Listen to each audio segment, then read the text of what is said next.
Անցած տարի պարզ դարձավ, որ ձեր նկատմամբ քրեական վարույթ էր նախաձեռնվել, նշվում էր, որ ապօրինի ձեռնարկատիրական գործունեություն ծավալելու համար է վարույթը նախաձեռնվել, կխնդրեմ դուք ասեք այդ վարույթի շրջանակներում հարցաքննվել եք թե ոչ, որևէ կարգավիճակ ունեք թե ոչ եւ ինչ տեղեկություններ ունեք, որ փուլում է հիմա այդ քրեական վարույթը եւ երկրորդ հարցը քաղաքացիների պարտադիր եկամուտների հայտարարման նախագծին է վերաբերում, հաշվի առնելով, որ շատերը դա որակեցին, որ հետքայլ եղավ, այդքան էլ պարտադիր չէր ու քաղաքացիները այնուամենայնիվ ստիպված չեղան մուտք գործել համակարգ իրենց եկամուտները հայտարարագրել, նշվում էր նաև, որ դա արվում է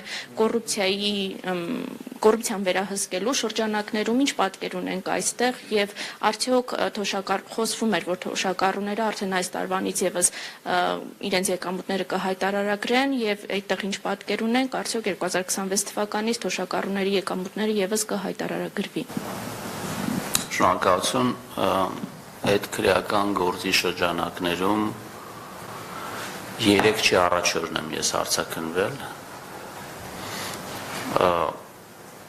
ու չգիտեմ, որ ասում եք ապօրինի ձեռնարկատիրություն ինչի նկատի ունեք, որովհետև ես ձեռնարկատիրությամբ չեմ զբաղվել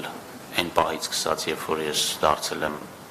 պետական պաշտոնյա, այսինքն դրանից առաջ որոշակի նախաձեռնություններ եղել են,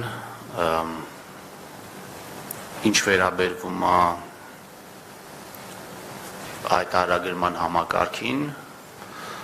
տարբեր գնահատականներ կան, մարդիկ, ովքեր պայքարում էին դրա դեմ, իրանք ասեցին, որ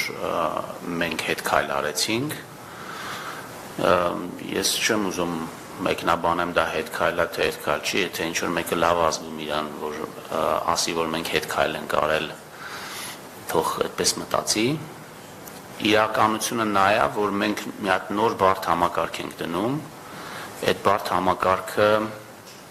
որը նաև ենթադրում է որոշակի վարքագծի ձևավորում կամ փոփոխություն հանրության բոլոր անդամների մոտ, դա միանգամից տեղի չի ունենում, դա տարիների աշխատանք է եւ մենք չենք ակնկալում, որ մենք մեկ տարում իդեալական համակարգ պետք է ներդնեինք։ Մենք որոշում կայացրեցինք, որ մենք գտանք, որ այս պայմաններում մարդկանց պարտադիր ստիպելը, որպեսզի իրանք մտնեն հայտարարագիրը հաստատեն, որովհետև մենք տեսանք, որ հայտարարատուների մեծ մասը ոչ մի նոր բան այդ հայտարարագրի մեջ չի գրում եւ ինքը ուղղակի հաստատում է այն, ինչ որ մենք նախալրացրել ենք իրենց փոխարեն։ Կարծում եմ քաղաքականությունը հետագայում պետք է լինի այնպիսին, որ մենք թվային գործիքների կատարելագործման միջոցով պետք է այդ նախալրացման process-ը ավելի ամբողջական դարձնենք, այսինքն տեղեկություն ստանանք տարբեր եկամուտների մասին, նախալրացնենք այդ եկամուտները մեր քաղաքացիների համար եւ իրանք դա հաստատեն,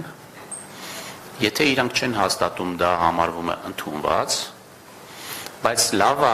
կարծում եմ, որ մշակութային իմաստով մենք նաեւ ուզում ենք, որ մարդիկ մտնեն, այդ հայտարարագիրը տեսնեն, որպեսզի իրանք տեսնեն, եթե նույնիսկ իրանք ստացել են եկամուտներ, որոնց համար իրանք արդեն հարկերը վճարել են եւ նոր բան չունեն վճարելու, իրանք տեսնեն, թե ինչքան հարկ են իրանք վճարում, ինչքան հարկ են իրանք վճարել։ Եվ բնականաբար կան խրախուսման մեթոդներ, որը ոչ միայն այսպես հայտարարագիրը լրացնելու խրախուսում է, այլ նաև մեր ծախսային քաղաքականության գործիք է, որտեղ տեսեք, օրինակ մենք ունենք կրթության ծախսերի փոխհատուցման այսպիսի մեխանիզմ, չէ, սոցիալական կրեդիտներ կոչվող։ Մենք կարող ենք այդ ծախսը անել ինքներս ԿԳՄՍ բյուջեով կամ կրթության ոլորտին հավելյալ միջոցներ ծախսել։ Բայց մենք ուզում ենք, կարծում ենք, որ այդ ծախսերի մի մասը մարդիկ իրենք կարող են ընտրել, թե ինչպեսի, որտեղ ի վերջո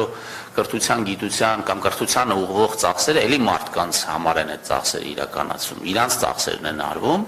եւ այդ ծախսերի մի մասը իրականացման մարդկանց կողմից, իրանք են ընտրում, թե ինչ կրթություն են ուզում ստանան, եւ դրա համար էի ասում, որ այս սոցիալական կրեդիտների մեխանիզմը պետք է ավելի կատարելագործենք, պետք է ավելի մոտիվացնենք մարդկանց, որ այդ հայտարարագիրը լրացնելը բերում է որոշակի նաև նյութական օգուտների, որոշակի ծախսերի փոխհատուցման, որը նաև համահունչ կլինի մեր ծախսային քաղաքականությունների հետ, եւ ժամանակի ընթացքում ես կարծում եմ, որ սա կդառնա մեր առօրյայի մի մաս։ Մյուս մասին ձեր հարցի պատասխանելով, այո, բոլորը հայտարարագիր պետք է լրացնեն 25 թվականի համար, բայց այստեղ էլ այս ձևը, որով մենք ներդրել ենք, ըստ էության պարզա, որ թոշակառուների մի զգալի մասը ոչ մի նոր բան չունի ասելու, որովհետև այլ եկամուտներ չի ստանում, կամ եթե աշխատում է այդ տեղեկությունն էլ մենք արդեն ունենք ՊԵԿ-ից, եւ դրա համար հավելյալ բերջ ստեղծելու համար մենք իրենց ըստ էության ազատել ենք այս process-ից, բայց իհարկե կոչ ենք անում բոլորին, որպեսզի իրանք մտնեն, իրանք հայտարարագիրը տեսնեն, թե ինչքան ընդհանուր եկամուտներ են իրանք ստացել, եւ եթե ստացել են հավելյալ եկամուտներ, բնականաբար հայտարարագրեն դրա մասին։